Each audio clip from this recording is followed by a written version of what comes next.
Welcome to Freshly Baked Props. As always, I am Tony. Today I'm building an ice cave, and it is cold as ice.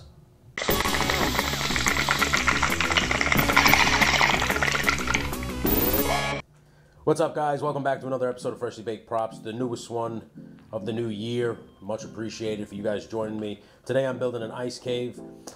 Recently I made a live video about the throne that I'm about to show. It was literally made from scraps. I had some scraps laying around my house from an old costume build, and I decided instead of throwing them out, maybe I should just try to recycle as much as I could. And I'm glad I did, because I wound up getting one of the coolest builds I think I've done in a while. And it's this little frozen throne, or ice throne, or whatever you want to call it, frozen sigil. It was an inspiration taken from World of Warcraft with Arthas's throne, but I also took some of my own creative inspirations to it.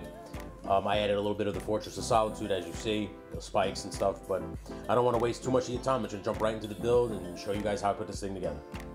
Okay, so first off, I took one of these old diorama pieces I had in my garage. I was just going to toss out, and I decided to add it to this piece.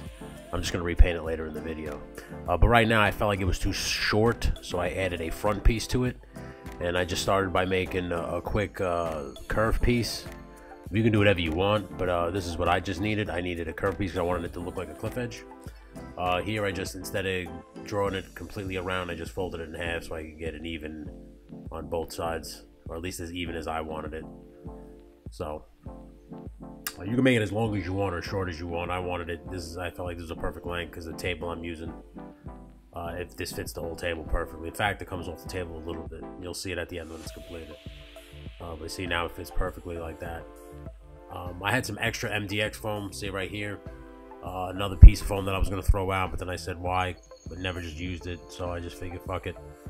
And then I just basically transferred my template here, drew it on. If you dig the pencil in deep enough, you'll get a nice deep line, so you're going to have a nice,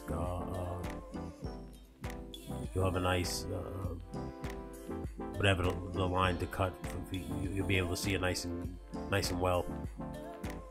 I use a very sharp, see, now it's a deep knife. You see here, I use a real sharp knife.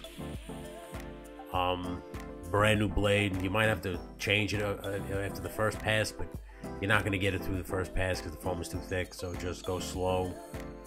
I go half, and then I just push the blade the rest of the way on the second pass. Be careful, because these things will get away from you, and you can cut yourself. I screwed myself up a few times. I got a bunch of scars on my hands if you look closely. You know, these things will mess you up real bad, so just be careful when you mess around with a work knife. And like I said, go slow like I am here. Like I said, I went halfway through the first time, and then the second time I basically pushed the blade just basically goes all the way through on its own. And then you get a good cut. Try to keep the blade as straight as possible, because I wanted a 90-degree angle for this. I mean, unless you want a 45-degree or whatever degree angle you would want, you can cut it on that angle. But when it comes to those blades, I would just do straight down, this way you don't hurt yourself. Here, I'm just drawing out an outline because I am going to bevel the edge, but I'm going to use a hot wire knife. But for right now, I'm just giving myself a guide with the line here. And then here, I take my hot wire knife. I love this tool. When it comes to this stuff, yeah, make sure the window's open, because the foam does stink, and so you need it well ventilated. So wear a mask, have the window open, you know, all that jazz. But it cuts right through the foam, as you can see here. I want to get the tabletop one, and I plan to get it at some point, but for right now, this thing works like a charm. And then you basically have a bunch of scraps. If you could always recycle those scraps and turn them into things. All depends on what you're making. If you need like stalactites for a cave. Here I took action figure plastic because I decided to make some icicles for the front of the curved piece, and I needed it to have a good base to stick the hot glue to. So I'm just making the icicles right now by just drawing it on with a permanent marker, and then I'm going to cut it out with some surgical scissors. The beautiful thing about this is the bottom part, as you cut it out, can be used for extra icicles. They look just like them.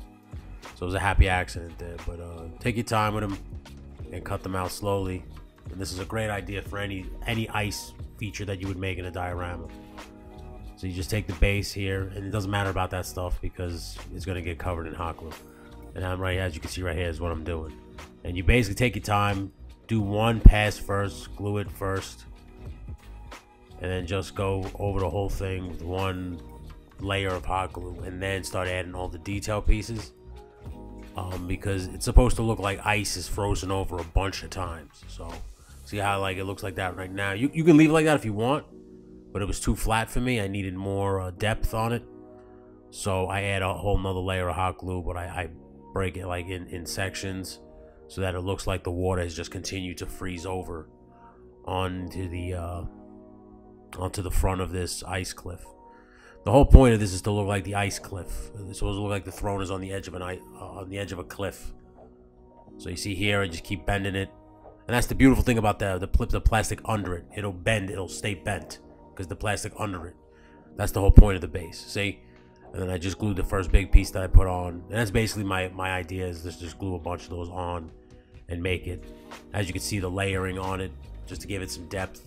I'm gonna paint this whole thing so it's not gonna look so shitty, I guess, if you want to call it that. But just take your time, say, and then I get them all on the front. And another happy accident happened as I was fucking around with some lighting. I discovered that I could do this under it with the blue light, and you'll get a nice, great effect, which I plan on doing, so you can see. But that's another reason why I use the hot glue, because it has an opaque look to it, so you'll see through it. Then take that handy dandy pencil, and I'm going to add some cracks to it because it's got to look like this is just basically frozen ice. This isn't like snow, although I am going to add a little bit of fake snow to it at the end. But this is just supposed to be fake. This is just supposed to be ice that's cracking and breaking down. It's almost supposed to look like it's man-made and it was carved out of the side of a mountain. So just take your time.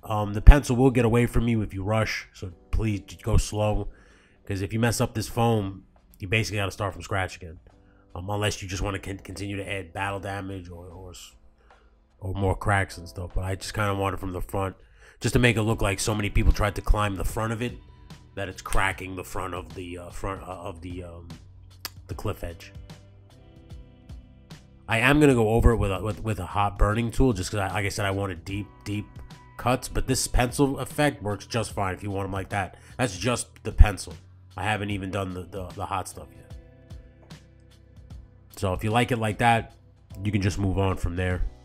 But see, I took the hot knife because I wanted it a little bit cleaner and a little bit deeper, because I wanted him to look like, I guess, that so many people have tried to climb the front of this that it's starting to crack and break down.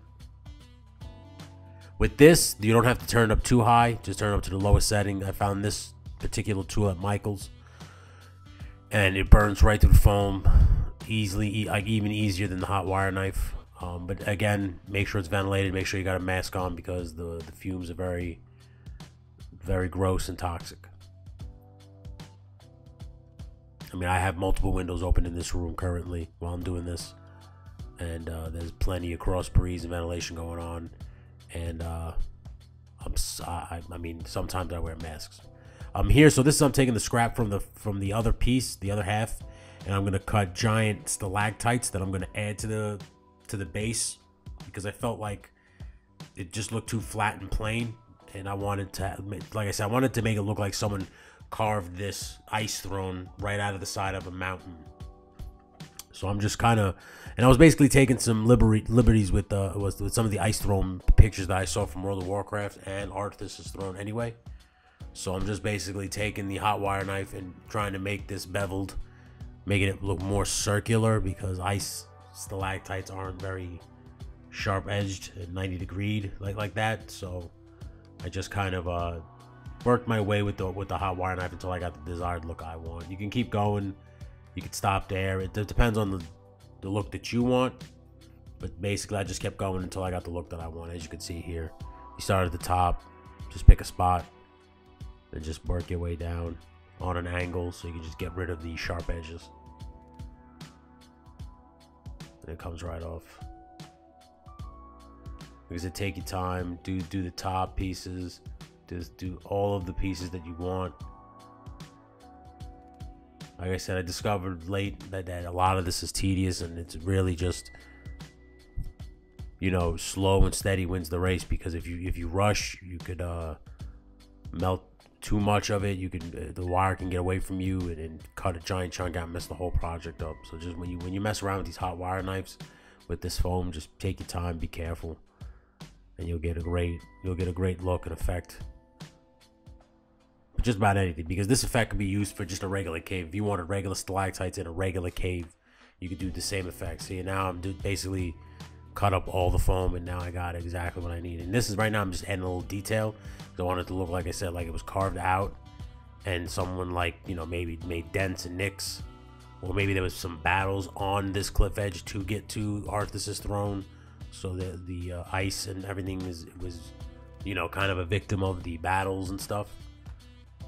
And I had to do it over and over and over again to every single one of these pieces. It was like I said, it was a long process, but it's all in the details. So if you take your time, and here I basically had a hot wire knife, and I would just basically push the knife down, and then the wire snapped on me. So then I just started to use the X-Acto knife, and I got the same effect. And you basically just scrape it up and down on an angle, just to make it look like I said, it was carved out of stone with the tools. And over time, like I said, maybe battles have happened, and the ice is just scraped up and it's old, but it's still so solid because of how cold it is up there in the north, in the northern parts of Azeroth, or wherever the Lich King is. But you see, you get a good effect like that, and you can keep going. I kept going until I got a really good look, and then once I was happy, I just started painting. I laid the base coat. I based the coat everything in white. I figured if I go bright, and then I'd work my way with the blues, because I figured ice was so frozen over. And if you look at a lot of regular pictures of ice, if it's been frozen over a bunch of times, it's not really white. It starts to become more of a bluish color. And I looked at all the World of Warcraft images, and all the ice and stalactites and caves were all like, I had a very, very rich bluish hue to it. So I started everything with white on a base coat, and I worked my way from there. Even with this scrap piece, this was basically a battlefield piece that I was using for something, and I was just gonna toss it in the garbage, but I said, screw it, let me try and recycle it one last time and make a pretty cool piece here. To get the exact effect from that other piece, this is all I use. I use a blowtorch, and I just burn the top part to get that, as you can see, the divot look, or the, I guess, worn in look. I don't know the best way to describe it, but it just gives it this cool, like, spotty look. As you can see, there's divots and shit, 'cause it melts it with the thing, with the flame. And then I just laid another a deep base coat of white on here.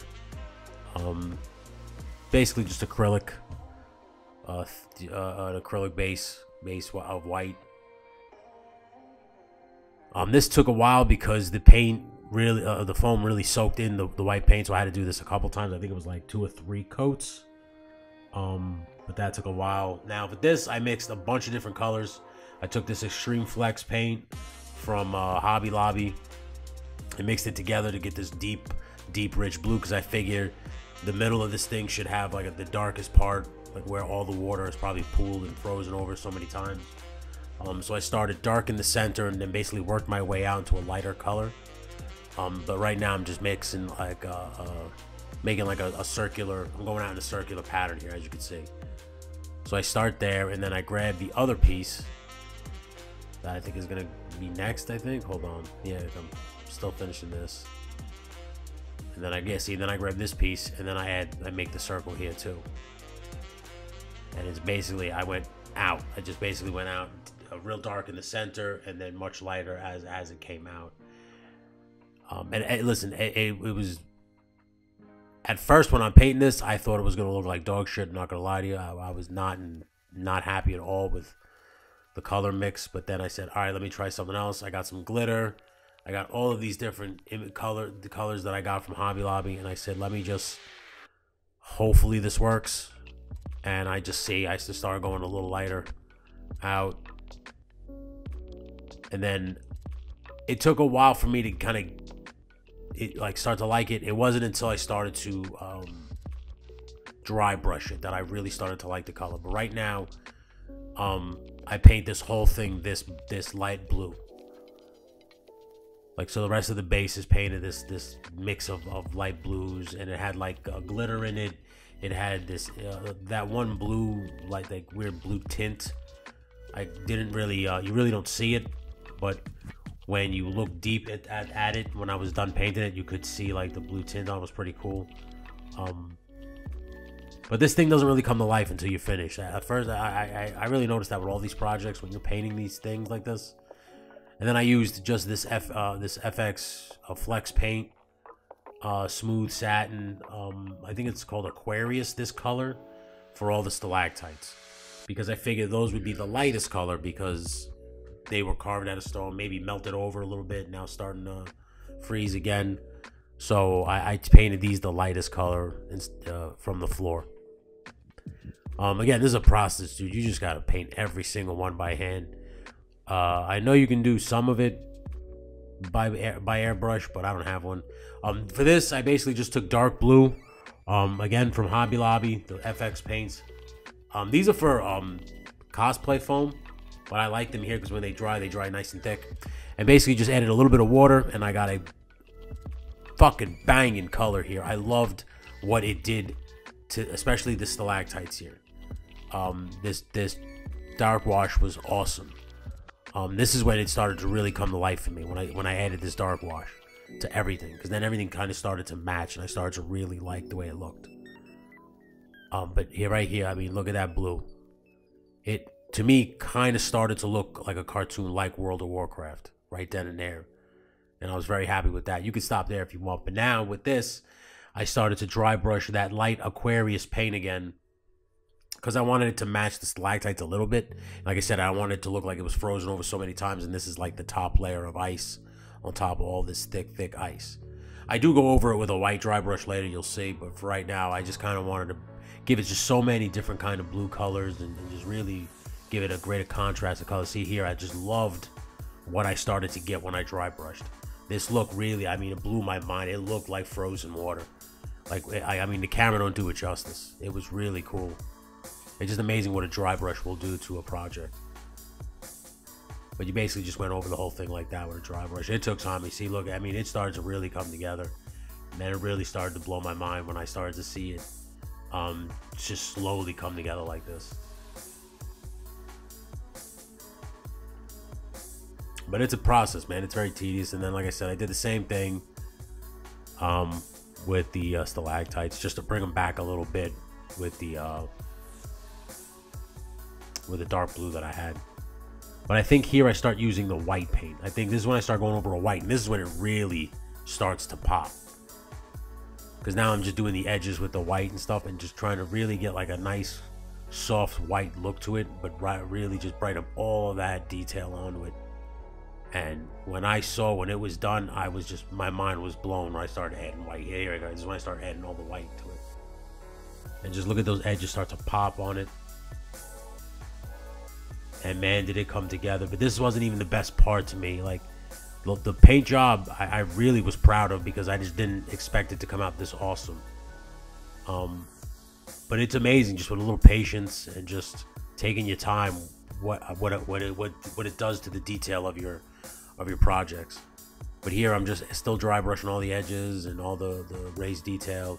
This was the piece I was talking about at the beginning. I made a base for the throne, and the throne is right here. Like I said, you can go back and watch the throne in that live video. I'm on the channel at Facebook at False Finish Productions. But here now I'm just doing the white on everything, and as you can see, like, it just brought up everything just so mint. It looks so awesome. You can leave it like that though. If you look at that blue, it looks really sick. But I wanted it to look frozen, and there is a lot of white in snow and ice, so I had to give it a nice white brush. Now for this, I took Mod Podge and I took sand because I wanted to give it a texture look. I could have left it like this, but the white on the sides, it just looked too flat and ugly. So I just took some Mod Podge. And I saw this on a project where somebody did it with Dungeons and Dragons Dio. I don't know their name. I'm sorry. I'm not giving you the credit. But you basically just take Mod Podge, and then you take the sand and you just lay it over it. And you can do it as many times as you want. You see, look, now you're starting to really look, and it looks like that frozen snow look. Like when snow's really packed and frozen, it has that real coarse look. And that's exactly what I wanted to get with this So because I wanted the stairs to look like they were packed over so many times and frozen. And then I took an eyedropper with some Mod Podge mixed with water, and I just added it here just to make sure that the sand will stay in place and not fall off on me. And man, did it work. And then if you want to get a little bit extra, I added a little extra sand. But here now I did the same thing with the inside seams here on the steps, because I felt like I said, it should be, because it's so frozen over that snow and ice is packed in. So I basically just took Mod Podge, painted it into the seam, as you can see there, and it hides all the shitty detail too, like all the shitty holes that I had, the air holes that I had in the foam, and it just hides everything great. And like I said, it just gives such a level of detail to it that I wouldn't expect. And here I just took the eyedropper, dropped it in, so I can have a nice thick layer of salt there, or sand. I'm sorry, sand. This white sand was at Michael's. It's in the plant department, where they just basically have a bunch of different colors. So if you want to make like different planets and different kind of color sands, they have them all there, and you can get this kind of look with all your stuff. Here, like I said, I wanted more effects. I wanted more detail on the sides to make it look like I said, the snow was starting to freeze over onto the ice stairs. So I basically just added some more sand. And I can't speak any higher for this sand. I mean, this sand idea, I'm so happy I found it on YouTube. I kind of had this idea, but I was going to use, I think, a different kind of powder. And then I watched one video and I saw that they used this plant sand, and it blew my mind. And just look at that effect. The stairs might be my favorite part of this, but when I added this effect to the rest of the dio, it just blew my mind and made it exact. And it literally looked exactly as I saw it in my head. I mean, look at that. So now I'm just doing the same thing with the frozen throne. I didn't do the whole thing. I just did sections. I figured you would see basically where like the ice would meet. That's where all that should freeze over and have thick packed snow. So that's basically where I did it. And I basically wanted to hide some ugly seams that I had on the throne. For this, I wanted that whole part in between these spikes to have that coarse snow look. So I basically just painted it the best I could, and then it just did an eyedropper effect. Here I just did edges, because what I learned later was if you add too much, then it adds too much weight to these things and they don't stand on their own. So I just kind of gave them a light brushing here, and I just did the process over and over again on all of these. But it's just just find the edges that you want and just kind of brush on lightly the Mod Podge, and then just drop the sand on, and then just let it dry. And man, did this sand give it such a level of detail that made the whole thing come together. It was amazing. I'm so proud of it. And like I said, just repeat the process over and over and over again. It's all the stalactites. I mean, it was long and arduous, but at the end, man, I could not be happy with my results. And I hope you guys liked it. I hope you guys liked this video.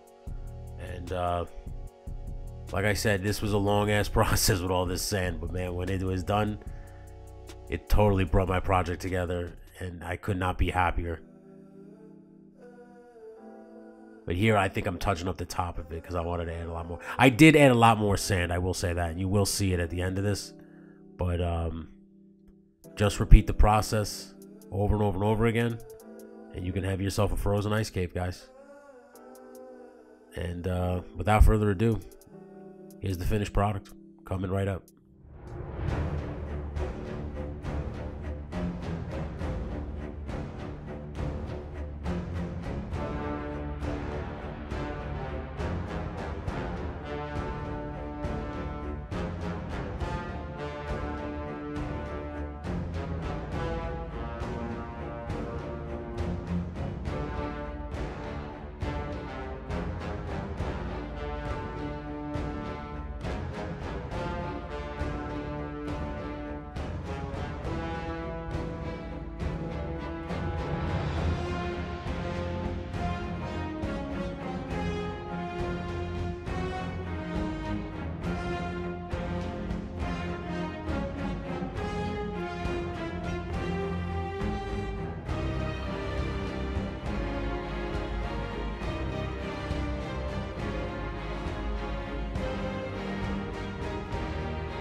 So there you have it, guys. That's the ice cave.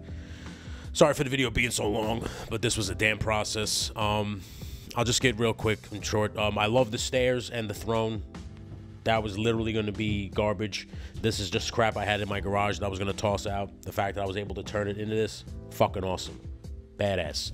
This was all built because I found the very first action figure that I had ever bought, which was the Arthas and NECA, and I feel like he deserved a display piece. And man, was I happy with this. I am going to sell this at some point on my Etsy store, so if you're interested in it, go there, check it out. It's a Legend series. That's everything. That's the Instagram too, so please go check me out. Just a couple things. The sand idea, fantastic. The sand is the shit they use to put plants at Michael's. So if you go down that aisle, the plant aisle, it's in a jar. They have different colors. I already have ideas for the blues and the reds and the green sands that I saw. To make a fucking, different planets and shit.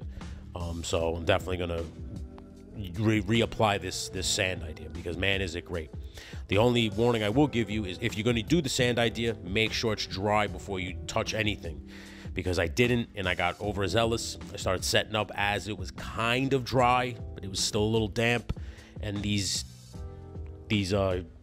arches had a lot more at the top, and because of that, I didn't account for the weight because I'm a dick, and it fell over, and sand got all over the floor, and I didn't clean it, so it dried there, and now it's kind of stuck there. I mean, you could pick it off, but I'm afraid that it's going to peel the paint, so I'm not going to fuck with it.